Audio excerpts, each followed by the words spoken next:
Hey everyone, মই ৰিম্পি আপোনালোকৰ সকলোকে স্বাগত কৰিছো ৰিম্পিছ কিচেনলৈ। আজি মই ঢোকলা ৰেচিপি লৈ আহিছো। এই ঢোকলা ৰেচিপিটো আপোনালোকে খুব সহজতে দোকানৰ দৰে ঘৰতে বনাই ল'ব পাৰিব আৰু খাবলৈও বহুত ভাল হয়। এয়া চাওক কিমান সফট হৈছে আমাৰ এই ঢোকলা ৰেচিপিটো। এই ঢোকলা ৰেচিপিটোৰ বাবে মই লৈছো 1 কাপ বেসন। বেসনটো মই সেকনি এখনত ভালদৰে চালি লৈছো।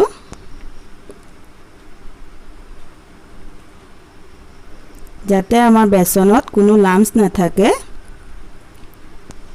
তাৰ পিছত মই তাত 1 চামুচ চেনি মিলাই লৈছো।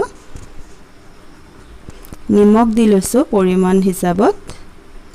হালধি পাউডাৰ সামান্য পৰিমাণত দি মই এবাৰ মিলাই লৈছো সকলোখিনি।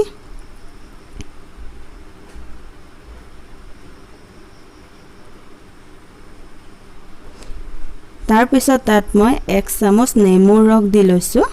নেমুৰ ৰসখিনি দি আকৌ এবাৰ মই মিলাই লৈছো।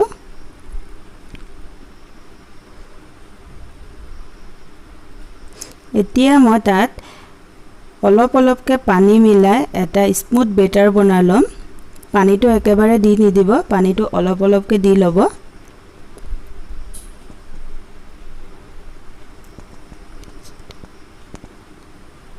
এইদৰে পানী দি মই এইদৰে এটা স্মুথ বেটাৰ বনাই লৈছো। এইদৰে হ'ব লাগিব বেটাৰটো। মই ভালদৰে মিলাই লৈছো। এতিয়া মই তাত 1 চামুচ ৰিফাইন তেল মিলাই লৈছো। ৰিফাইন তেলটো দি মই আকৌ এবাৰ ভালদৰে মিলাই লৈছো। এতিয়া মই এই বেটাৰটো আধা ঘণ্টাৰ বাবে ঢাকি থৈছো। আধা ঘণ্টাৰ বাবে ঢাকি থব, তেতিয়া ভাল হ'ব।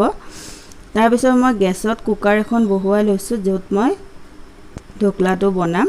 তাত মই পানী দি লৈছো। মই 1.5 গ্লাস পানী দি লৈছো।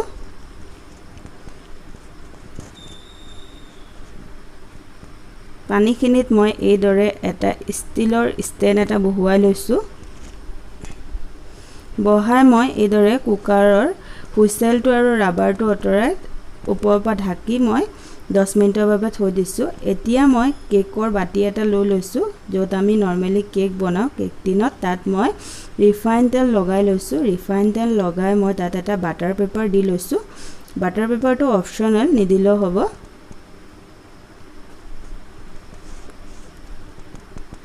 দি মই তাত ওপৰত আকৌ এবাৰ তেল লগাই লৈছো। এতিয়া বেটাৰটো মোৰ আধা ঘণ্টা হৈ গ'ল। তাত মই প্লেন ইনো 1 পেকেট দি লৈছো। মনত থব প্লেন ইনোটোৱে ইউজ কৰিব ইয়াত। ইনোখিনি দিয়াৰ পিছত ইনোখিনি ওপৰত মই অকমান পানী দি লৈছো। পানীখিনি দিয়াৰ লগে লগে এইদৰে ফুলি আহিছে। তাৰ পিছত মই বেসনৰ বেটাৰটোৰ লগত ভালদৰে মিলাই লৈছো। ইনোখিনি দিয়াৰ লগে লগে বেটাৰটো আমাৰ ডাবল হৈ যাব ফুলি।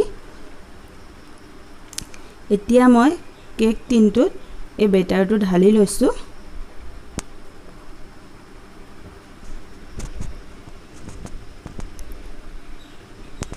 ঢালি মই 2-3 বাৰ এইদৰে টেপ কৰি লৈছো যাতে ভিতৰত কোনো বাবলছ নাথাকে।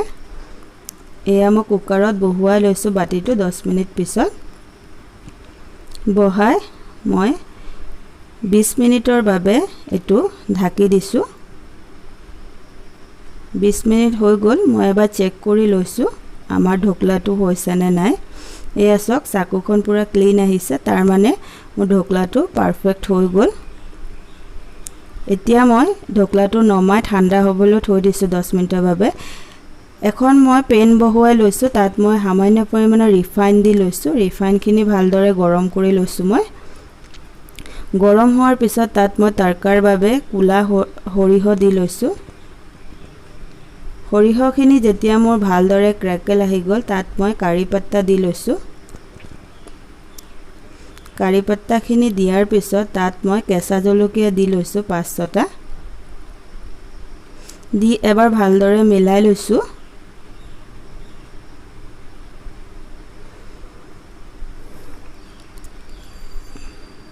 এতিয়া মই ইয়াত আধা গ্লাস পানী মিলাই লৈছো। পানীখিনি দি মই আকৌ এবাৰ মিলাই লৈছো সকলোখিনি। এতিয়া মই ইয়াত 1 চামুচ চেনি দি লৈছোঁ আৰু সামান্য পৰিমাণৰ নিমখ দি লৈছোঁ। নিমখখিনি আমি ঢকলাটো দিছিলোঁ, তাৰ বাবে ইয়াত নিমখটো আমি অকণমান দিছোঁ, দি মই এবাৰ মিলাই লৈছোঁ আৰু এটা বইল অহাৰলৈকে মই এইটো ৰাখি লৈছোঁ। এটা বইল অহাৰ পিছত মই অফ কৰি এইটো ঠাণ্ডা কৰি লৈছোঁ। এতিয়া মই ঢকলাটো বাতিটোৰ পৰা উলিয়াই লৈছোঁ। মই এইদৰে ওপৰৰ পৰা এনেকৈ টেপ কৰিলে ধুনীয়াকৈ ওলাই আহিব। এয়া চাওক কি ধুনীয়াকৈ ওলাই আহিছে। এয়া চাওক কিমান সফ্ট হৈছে, এবাৰ দেখাই দিছোঁ মই। এতিয়া মই ঢকলাটো কাটি ল'ম যোনটো শ্বেপত মোৰ লাগে। এইদৰে টুকুৰা টুকুৰাকৈ কাটি লৈছোঁ মই।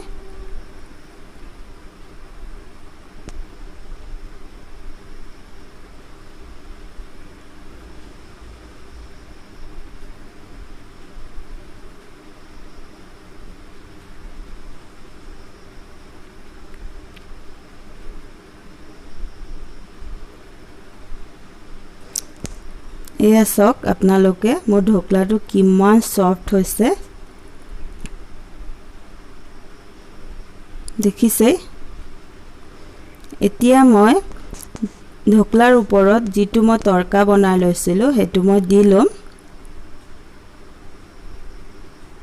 এইদৰে চামুচ এখনেৰে ভালদৰে দি লৈছোঁ মই ওপৰত।